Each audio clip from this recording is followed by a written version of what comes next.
This is what my game looked like 2 years ago, and here's what it looks like right now.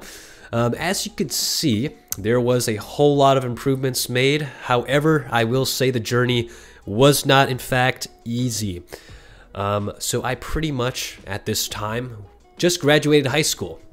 And, you know, high schooler me, I had no idea how to program, what on earth C# was. And as well as, you know, Unity in general, I had no idea that, you know, Unity existed.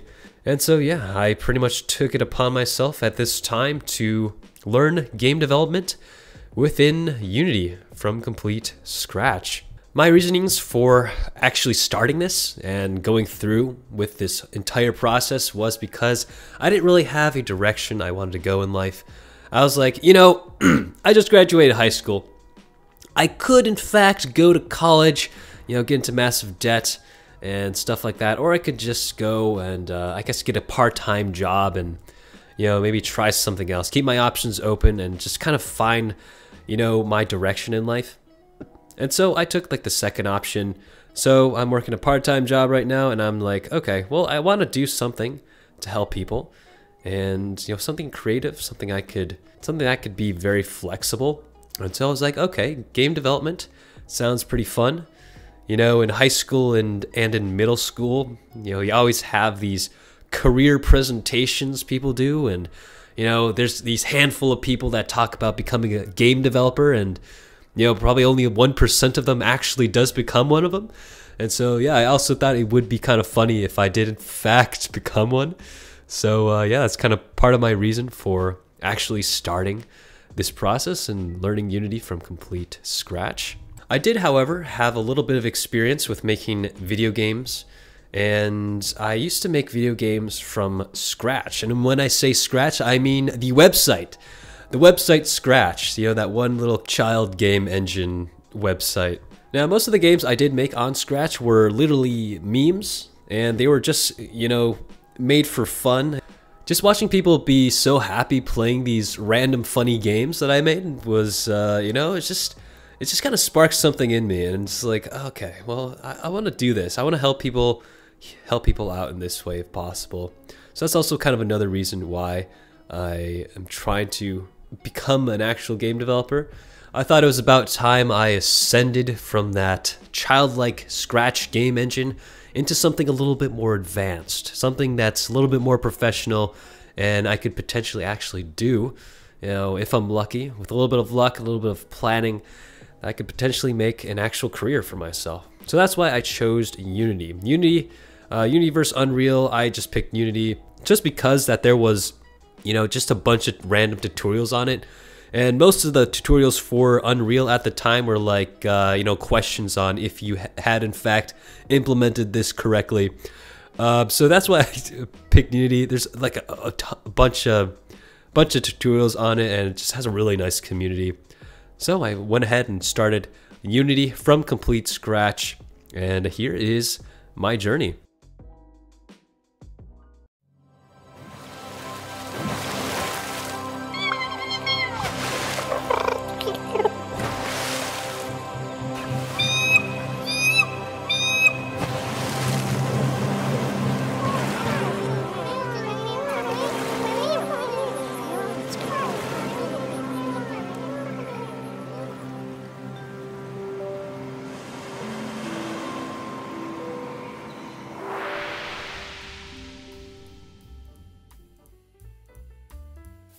Starting off here in the beginning, so this is around the first 6 months of learning game development from complete scratch. I will say that this portion of everything is by far, this was by far the hardest for me. It was just getting down and actually learning this stuff, and you know, the progress was very, very slow. I didn't really know, I really had nothing to really show for myself, but I did eventually get something done. And here is my very first project I ever made in Unity. And this is, in fact, Full Power, the game I currently have on Steam right now. So, yeah, very humble beginnings. This took around probably 3 weeks to somewhat get completed. But at this point, you just had a little character you could play as. You can move around with the arrow keys or WASD keys, and it was just a picture of a cat at first. It was this little image I had on my computer of this Minecraft looking cat, but I then later actually changed it to a cheetah character. And the reason why I made it a cheetah was because I had this clip of XQC in my mind of him just looking at a cheetah and saying the words Cheeto. Cheeto. So I was like, okay, let's make a cheetah as the character you play as. And that was literally the inspiration. I was like, okay, let's just make this game about animals pretty much at this point. So that's where the name Full Power came from. Of course, at this time, I didn't really have a direction of where this project would really go. I didn't really know what kind of game I would make. However, I did have an idea in my mind of, hey, I want to make something somewhat simple, but something a little bit interesting. So I was like, okay, a God Simulator. A God Simulator seems to be kind of easy. I mean, you just kind of like add new creatures and stuff like here and there. I also did want to add some sort of twist to the game as well. So I thought that, hey, all these other God Simulators that I've played, Blobiverse, Worldbox, the Sandbox, they all are kind of just, hey, you just kind of create a world, you spawn a bunch of stuff. But, what if there was like a strategy element into the game? So I thought about adding a real-time strategy element into the game as well. But at this phase of development, it was pretty much just an ecosystem simulator. You could walk around with the cheetah character and start placing trees down, which would spawn acorns or pine cones, excuse me. They're pine trees.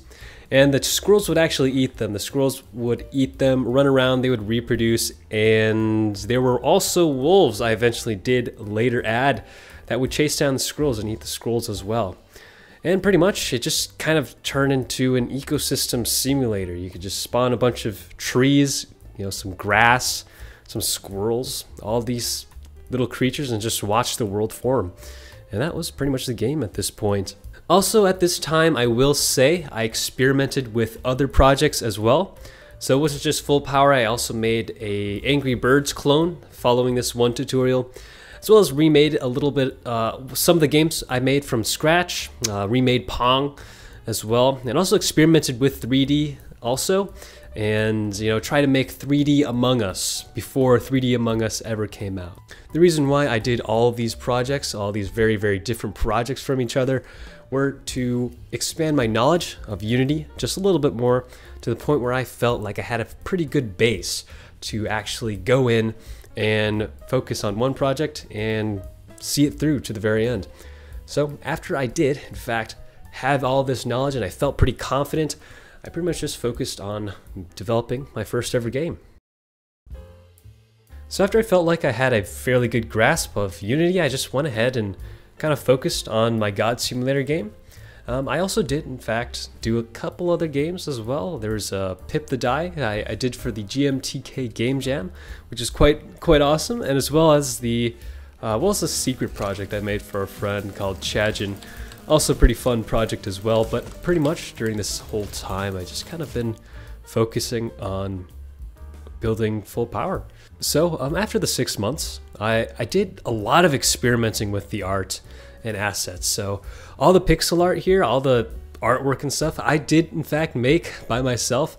I used first I was using the online pixel editor called Piskel, which is very awesome indeed, and very simple. Anyone could, if you want to get into pixel art, I highly recommend trying out Piskel. It's free, and you could just use it on your on a website, pretty much.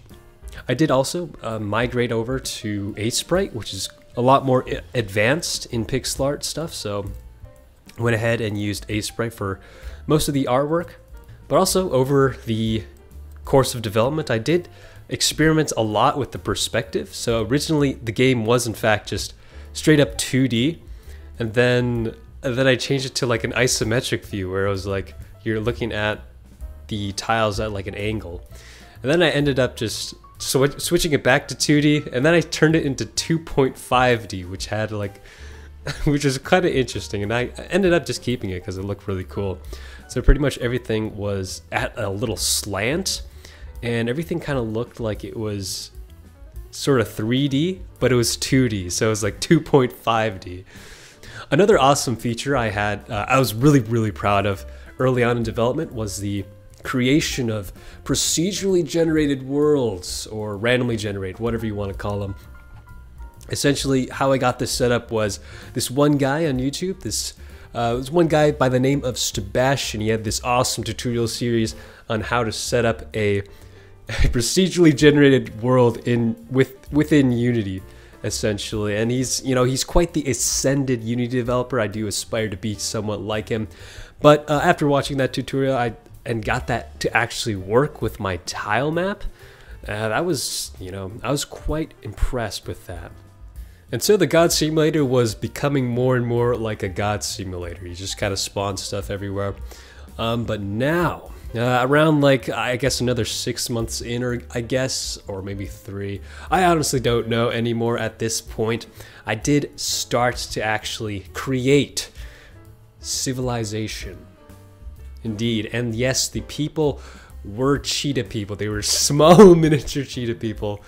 And yes, I did also make a human model, and I tried it out too, a little pixel art human, but they just didn't really fit the atmosphere, to be honest. It kind of just felt like a Worldbox clone, to be honest. So I ended up just making cheetah characters, and yeah, so very early development of the civilizations. So pretty much whatever you could pretty much spawn in these little followers, or like these cheetah people, just like any other Pawer in the game, but they had a little mind of their own. They went ahead and actually chopped down trees, harvest resources, and they would build their own town pretty much. This took a lot of time to get into a playable state, I will say. A lot of bugs did in fact happen. However, in the end, it did turn out okay, I think. So that brings us to where I am right now. Now, I will say that all my footage from this point in time up until the actual release of Full Pawer, that was, all that stuff got purged, unfortunately. I need more space on my hard drive, and to be honest, I really thought I would be able to download these videos back off of Twitter, which is where I pretty much put them all on. However, pretty much everything on Twitter is very low quality, and I didn't want to ruin the video with that horrendous low quality, PowerPoint looking stuff. So instead, I'm actually just going to jump right in, and I'll jump right into Full Pawer currently as it is right now, and I'll just go ahead and talk over some of the bigger changes and stuff like that. All right, so here we are in Full Pawer right now. Yeah, so here it is. Here's the main menu. It has went through a ton of changes over the years. I should have a couple of screenshots of the very early beginnings of the main menu. Originally, it was kind of like a side scroller thing. You could move your mouse to the side of the screen, and you could kind of like look over vast distances. But I thought that was going to be kind of too much for and it didn't really look that good. My initial plan was having like the background change slightly, and then maybe have like I guess like objects flying over, kind of like Angry Birds in that one. But I went for a little bit more simple approach. So the main menu kind of resembles the game in a little bit, because now that there's a little bit of a randomly generated background. So if I say like quit the game for some reason, come back, a new world will pretty much generate. It always will in fact be like a little forest biome though. Little forest biome with some grass here as well. But that is pretty much the main menu. And the layout, I kind of modeled over Minecraft slightly, so you might see some resemblance there. So there's like a play button, credits button. I don't think this was in Minecraft actually, but we have a credits button here as well. Little settings menu. I do want to add some sort of language support as well, but I just kind of didn't get to that point. The game isn't perfect. I don't. I did want to strive for perfection, but you just can't strive for perfection in this, especially as a game developer. You'll never get anything done. I just went ahead and just released it like this. There's also like a ton of features I still wanted to add, like such as a campaign and multiplayer, which I will be getting to soon. But yeah, there's the settings menu. It's not really that much anyway. So here's the actual play menu. There's a multiplayer button. I thought I'd remove this actually. I guess this is in the actual base game. I was supposed to delete this multiplayer button, but it will in fact come soon. There's also a tutorial. Then just click here for a new game, and then you go over here to play a new game. If you go back go back one for a second, we could go ahead and select deity.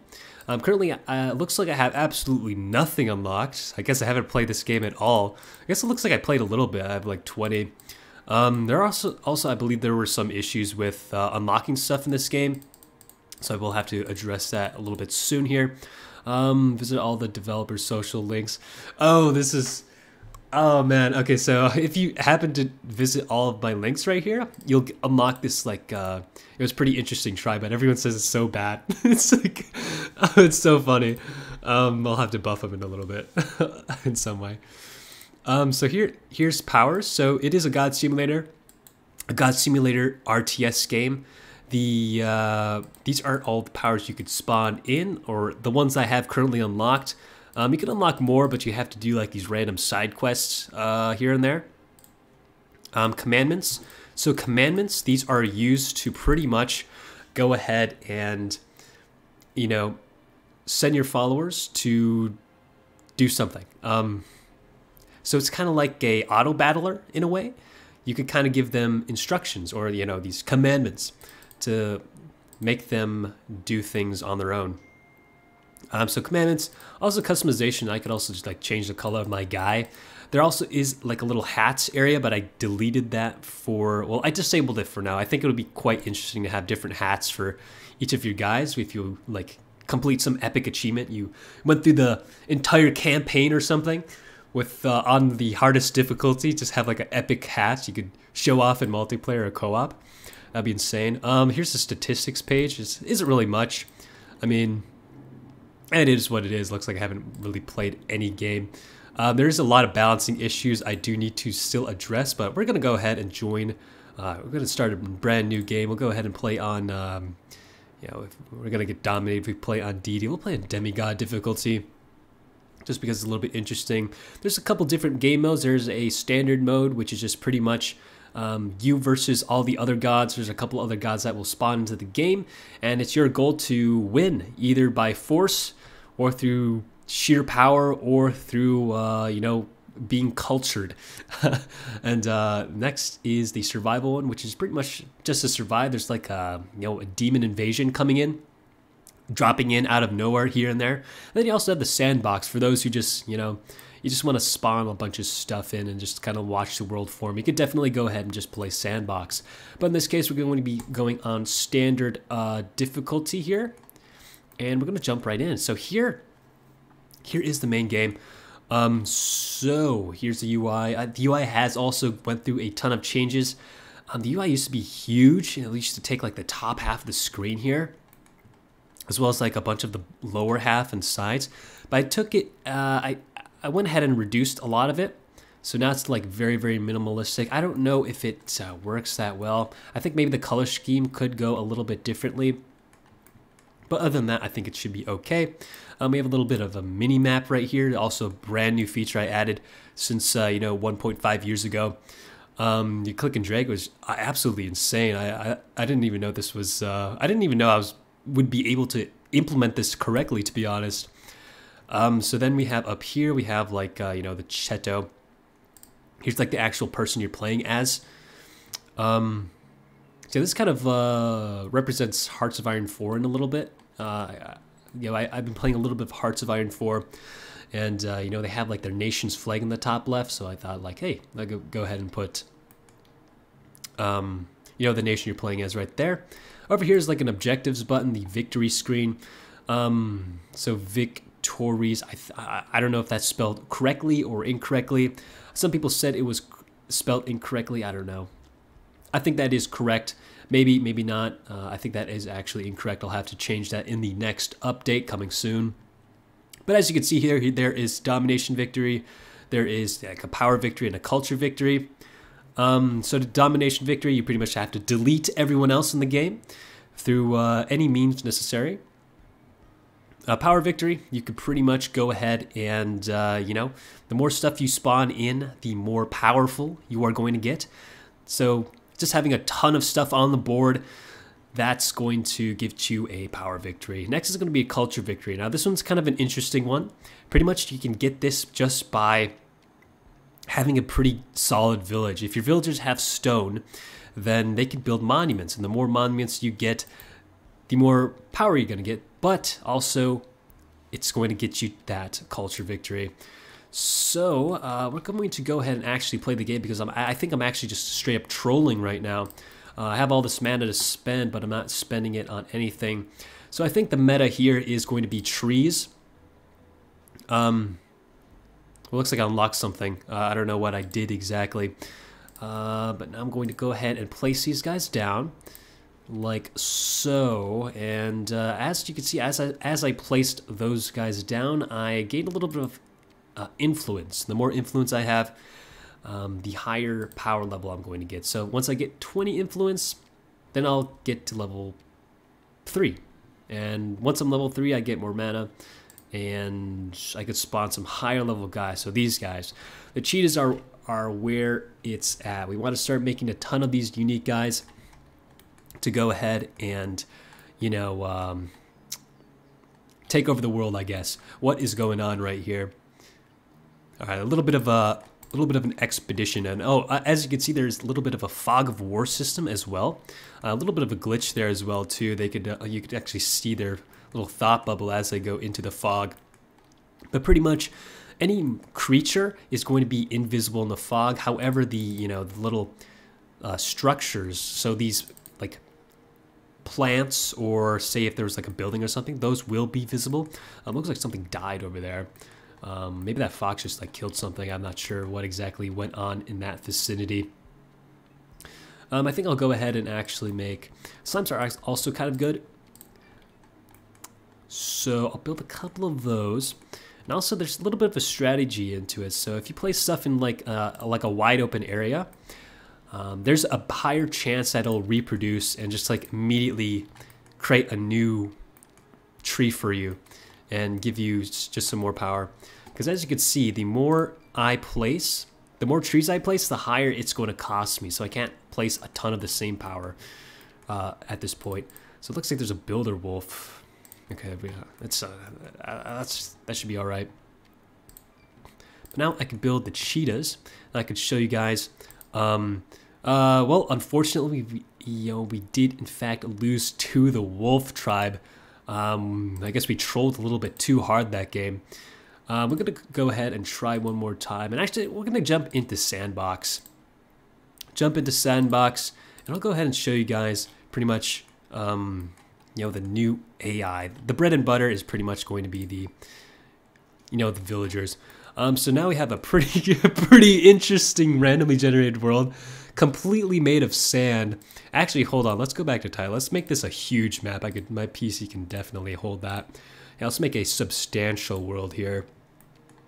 Hold on. We're gonna go right back.